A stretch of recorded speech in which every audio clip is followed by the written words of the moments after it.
अब आसान नहीं नारी जीवन मोबाइल के बिना, नारी और मोबाइल का गहरा रिश्ता, शिव शर्मा के द्वारा दिया गया निर्देश।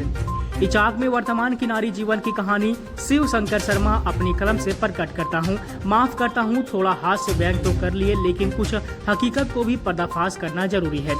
बताते चले तो आजकल मोबाइल में हम सभी परिवार ही समाये रहते हैं, लेकिन जहां तक नारी और मोबाइल का ऐसा इतना घनिष्ठ संबंध बन गया है कि क्या बताऊं, एक दूसरे के बिना जिंदगी अधूरी एहसास होने लगती है। साथ ही मोबाइल के कारण पति पत्नी में भी विभेद पैदा करने लगा है। लेकिन एक बात सच्चाई है कि नारी चाहे जितना भी मोबाइल में घुसी रहे, आखिरकार गृह कार्य संपूर्ण पूरा कर ही लेती है। फिर भी नारी जीवन आसान नहीं है। अब देखिए ना, हाथ में बेलन, दूसरे हाथ में मोबाइल, एक ध्यान कुकर की सीटी पर, दूसरा ध्यान व्हाट्सएप, इंस्टाग्राम, फेसबुक के नोटिफिकेशन पर, एक आंख टीवी पर तो दूसरी पति की हरकतों पर। बताइए तो आसान है क्या? एक नारी जीवन में व्यस्तता ही इसकी पहचान बन गई है। नारी पर कितना बोझ है, उन पर दबाव हमेशा बनी रहती है, इसलिए स्वाभाविक है कि गलती हो ही जाती है। आग लगे इस कल मुँहे व्हाट्सएप को छेकनी थी दाल, लेकिन भूल से छेकी दी चाय को, ध्यान नहीं रहा। कभी कभी तो ऐसा लगता है कि समय काटना मुश्किल हो जाता है।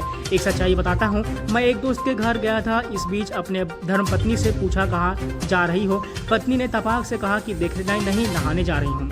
मैंने कहा कि वो बात नहीं है, ऐसे ही पूछ लिया क्योंकि हाथ में मोबाइल लेकर जा रही थी। फिर पत्नी ने जो कहा वो सुनाता हूँ। उन्होंने कहा कि मैं तुम्हारे जैसा बेकार नहीं बैठी रह सकती ना। नल खोल दिया और बाल्टी भरने तक क्या करूँगी, तब तक मैसेज वगैरह क्लियर कर लेती हूँ। तुम्हारी तरह बैठे रहने से क्या फ़ायदा, समय की बर्बादी है।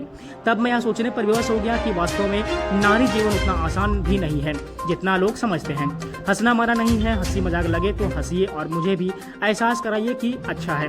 बार बार राष्ट्रवाद, अध्यात्म, कविता, न्यूज आदि से उब जाता हूँ भाई, इसलिए बीच बीच में हास्य व्यंग प्रेषित कर देता हूँ, क्योंकि यह विधा भी साहित्य का ही अंग है। जो इंसान सोचने का कल्पना भी नहीं किया था, यो आज देखने को मिल रहा है।